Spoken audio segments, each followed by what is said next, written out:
UP विधानसभा उपचुनाव के लिए सरगर्मी तेज हो गई। उपचुनाव में बीजेपी प्रदेश की कानून व्यवस्था को बड़ा मुद्दा बनाने जा रही। पार्टी नेतृत्व ने बूथ स्तर पर कार्यकर्ताओं को एक्टिव होने के निर्देश दिए हैं। उधर विपक्षी पार्टियां ये कह रही है कि आम चुनाव की तरह ही उपचुनाव में भी हराएंगे।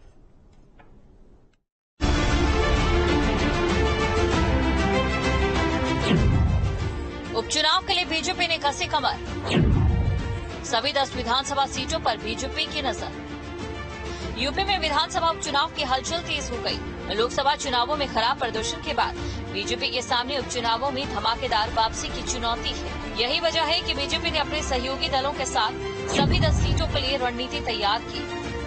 हर बूथ पर जीत सुनिश्चित करने के लिए कार्यकर्ताओं को जरूरी दिशा निर्देश भी दिए गए, जिसके तहत पार्टी कार्यकर्ता जनता के बीच जाकर सरकार के काम का प्रचार करेंगे।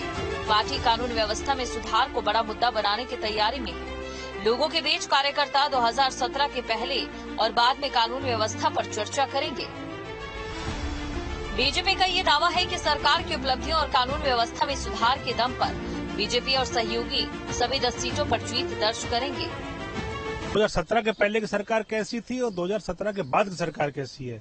जिस तरीके से हर जिले में, हर गांव मजरे में बिजली की बढ़ी है, जिस तरीके से कानून व्यवस्था सुदृढ़ हुई है, उत्तर प्रदेश के अंदर एक भी दंगा नहीं हो पाया है, आतंकवाद की एक भी घटनाएं नहीं हो पाई हैं और तमाम उद्योगों का इस समय जो है उत्तर प्रदेश में लग रही है, इससे रोजगार उत्पन्न हो रहा है। ये बहुत बड़े कारण है कि भारतीय जनता पार्टी के पक्ष में जनता का विश्वास है।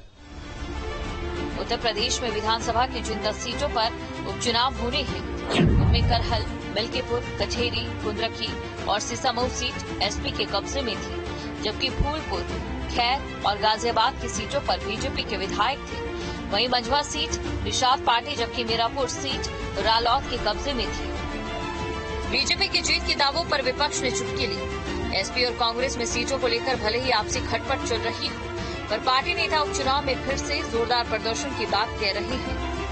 हर चुनाव बड़ी ताकत से बीजेपी ने लड़ा है, डबल इंजन की ताकत से लड़ा है, लेकिन समाजवादी पार्टी ने 2024 में उनको बुरी तरीके से पछाड़ा है।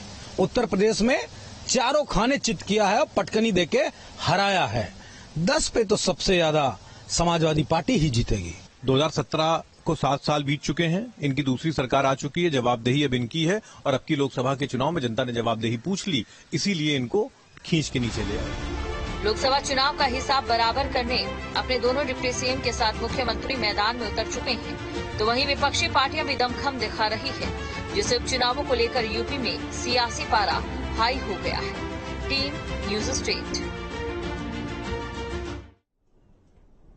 और खबरों में आगे बढ़ेंगे। आगरा से बड़ी खबर का रुख